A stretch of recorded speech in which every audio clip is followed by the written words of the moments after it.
नमस्ते। चलो आज भारत के इतिहास के एक बहुत ही मजेदार सफर पर चलते हैं।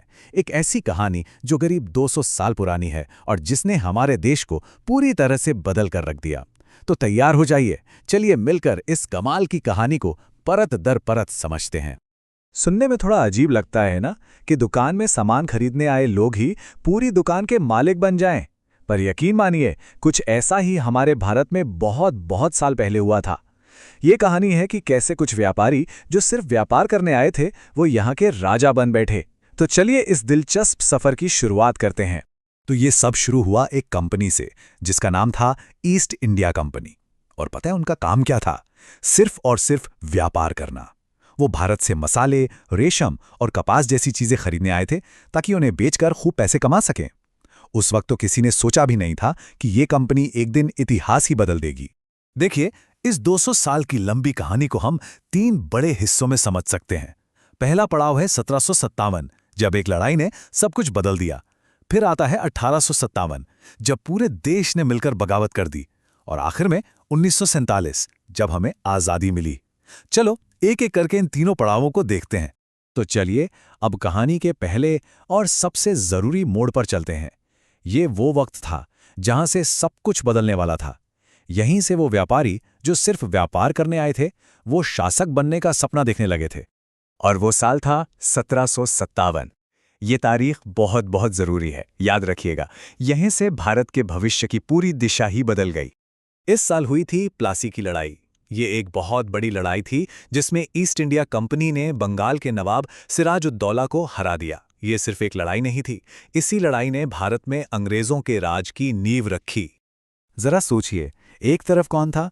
ईस्ट इंडिया कंपनी, जो कि सिर्फ एक व्यापार करने वाली कंपनी थी, और दूसरी तरफ बंगाल के नवाब सिराजुद्दौला। है ना अजीब बात? एक कंपनी एक असली राजा से लड़ रही थी। और पता है इस लड़ाई के बाद क्या हुआ? कंपनी का लालच बढ़ गया। अब वो सिर्फ व्यापारी बनकर खुश नहीं थे, उन्होंने भारत के ज्यादा से ज्यादा हिस्सों पर अपना कब्जा करना शुरू कर दिया। अब कहानी के दूसरे हिस्से पर आते हैं। कंपनी का राज बढ़ता जा रहा था, लेकिन इसके ठीक 100 साल बाद पूरे देश में उनके खिलाफ एक चिंगारी भड़की, जो देखते ही देखते आग की तरह फैल गई। ये था आज़ादी के लिए पहला बड़ा कदम। और वो साल था 1857। ये वो वक्त था जब पूरे देश ने मिलकर आज़ादी के लिए अपनी पहली बड़ी लड़ाई लड़ी। इस घटना को 1857 का विद्रोह कहते हैं। कुछ लोग इसे भारत की आज़ादी की पहली लड़ाई भी कहते हैं। जानते हैं क्यों?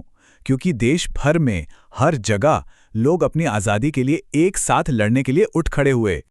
और इस लड़ाई में कई हीरो भी सामने आए, जैसे कि रानी लक्ष्मीबाई, बहादुर शाह जफर और भी न जाने कितने बहादुर लोग। ये सब आज भी हमारी हिम्मत की मिसाल हैं। इस बड़ी बगावत के बाद एक बहुत बड़ा बदलाव आया। ईस्ट इंडिया कंपनी का राज तो खत्म हो गया, लेकिन एक नया बॉस आ गया, ब्रिटेन की रानी। अब भारत पर सीधे सीधे अंग्रेजी सरकार का राज हो गया। अब हम कहानी के आखिरी हिस्से में पहुंच गए हैं। ये आज़ादी तक का लंबा रास्ता था, और इस बार लड़ाई का तरीका बिल्कुल अलग था, क्योंकि एक नए तरह के हीरो आने वाले थे।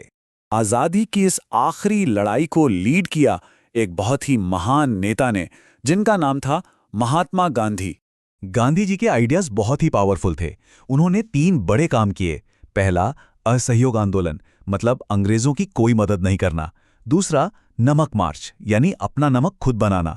और तीसरा, भारत छोड़ो आंदोलन, मतलब अंग्रेजों को देश छोड़ने के लिए कहना।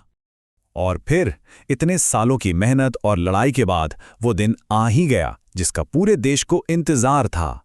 1947। 15 अगस्त 1947 को हमारा भारत आज़ाद हो गया। ये उन सभी लोगों की जीत थी जिन्होंने आज़ादी का सपना देखा था। पूरे 200 साल, जी हां, लगभग 200 सालों तक अंग्रेजों का राज चला, जो आखिरकार खत्म हुआ। तो ये थी हमारी कहानी। पर यह कहानी हमें एक बहुत बड़ा सवाल भी सिखाती है। किसी भी देश के लोगों को अपनी आज़ादी जीतने के लिए क्या क्या करना पड़ता है? हिम्मत, एकता और कभी हार न मानने का जज्बा, है ना?